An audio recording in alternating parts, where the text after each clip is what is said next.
د نبی کریم صلی الله علیه وسلم د نبوت او د رسالت 14 کال وو چې الله جل شانه خپل محبوب ته د مکې نه مدینې ته د هجرت کولو حکم وکړو او د هجرت په سفر کې د نبی علیه الصلاۃ والسلام سره هغه شخصیت موجود وو چې په سړو کې اول چې کوم د نبی علیه الصلاۃ والسلام باندې ایمان راوړی وو دا هغه شخصیت او محترم وو د چا په باره کې چې د پیغمبر علیه الصلاۃ والسلام د خپل مبارک د الفاظ وتی وو چې ما په دنیا کې د هر چا د احسانات بدله ورکړې کنده یو سړي بدله مان د ورکړي دا هغه سړی محترم وو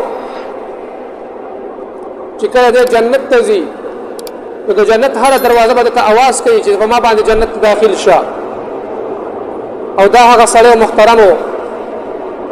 چې د نبی علیه الصلاۃ والسلام په خپل مبارک باندې هغه ته جنت بشارت ملاو شوی وو دا څوک محترم وو چې هغه ته دومره چې کوم د انعامات ملاو شوی وو الله جل شانه ورته دومره بشارتونه ورکړي وو دا چې کوم د محترم ابو بکر صدیق وو چې الله جل شانه په کې دومره کمالات یې خوري وو دا به کې الله جل شانه ولې یې خوري محترم وو ځکه چې هغه د خپل پیغمبر سره ډیره زیاته مینه کوله ډیر محبت ور سره کولو په دغه سفر باندې محترم وو کله چې ابو بکر صدیق او نبی علیه الصلاۃ والسلام روان شو د مکې نه مدینې ته نو ابو بکر صدیق رضی الله عنه په لار باندې ډیر زیات بے قرار دی کله د نبی علیه الصلاۃ والسلام مخې ته شي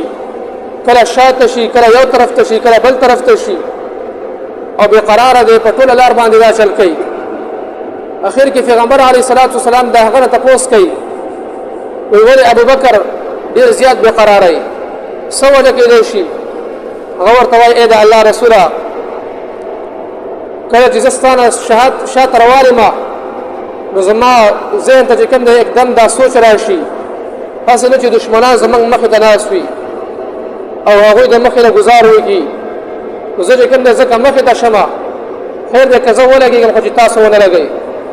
او چې کله زه مخې ته شم نو بیا زما ذهن ته एकदम دا سوچ راشي هسې نه چې موږ پسې شاته کافران راپسې وي او دغه کافران د شانه ګزار وکړي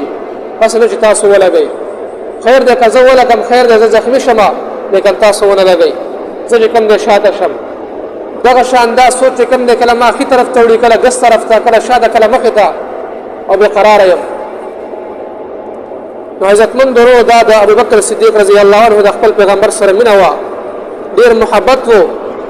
او د خپل محبت هغه اظهار کوي په دې ځای کې بیا چې کله محترمو په دې سفر کې یو غار ورله راځي نو حضرت انس رضی الله عنه فرمایي چې ابوبکر صدیق رضی الله عنه خپل خوب پیغمبر ته فرمایي وي تاسو انتظار وکئ زه چې کوم دی اول د غار ته ور داخلېږم نو پیغمبر علیه الصلاۃ والسلام ورته اجازت ورکړو کله چې هغه غار ته ور دننه شو نو د هغه غار کې لټول شروع کړل چې آیا دلته خو زهرجن شیز نه وي نو د ابوبکر صدیق رضی الله عنه سره صادر ورسره په هغه صادر باندې چې کوم دی د هغې ټوکړې ټوکړې کو او دغه غار هغه سوړې باندې کړلې یوه سوړه پاتې شوله او هغې د خپله پونده مبارکه کېښودله بیا پیغمبر علیه الصلاۃ والسلام ته اجازت ورکړو نو هغه را داخل شو کله چې سحر شو محترمو نو پیغمبر علیه الصلاۃ والسلام یا د ابوبکر صدیق رضی الله عنه تپوس کوي وایي صادر دې څه کو هغه ورته ټوله قصه وکړله بیا محترمو پیغمبر علیه الصلاۃ والسلام په دغه وخت کې لاسونه شوت کړل او الله جل شانه ته سوال وکړو وایي ای الله ابوبکر صدیق زما سره په جنت کې په یو درجه کې یو ځای کا نو الله جل شانه چې کوم دی وحی راولېږله وحی راغله چې ما ستا دعا قبوله کړله زما عزتمند ورونو که موږ او تاسو لږ سوچ وکړو هغه غار چې هغه د ډېرو مودو نه داسې شل پروت کو او محترمو بیا چې کوم دی شپه او ورځ هم نه وه لیکن اول چې کوم دی ابوبکر صدیق رضی الله عنه غار ته ورنوځي او د هغې غار ټولې سوړې بندۍ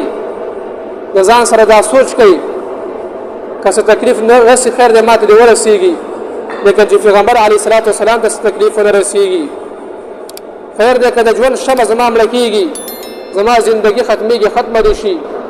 لیکن د پیغمبر علیه الصلاۃ والسلام د ژوند د بهترین هغه مرحلات هغه چې کوم د باقی فادي شي خیر کده ابو بکر بدن هغه د زهر باندې ګرځيږي لیکن چې د محبوب یو یخته هم ازار نشي دومره چې کوم د خپل پیغمبر سره مینه او محبت وو ځکه ورته محترم الله جل شانه دومره مرتبه ورکړي وي دنیا کې ورته الله جل شانه د جنت زیر ورکړي وو زمکه او اسمان دریابونه د هغه تابع کړي وو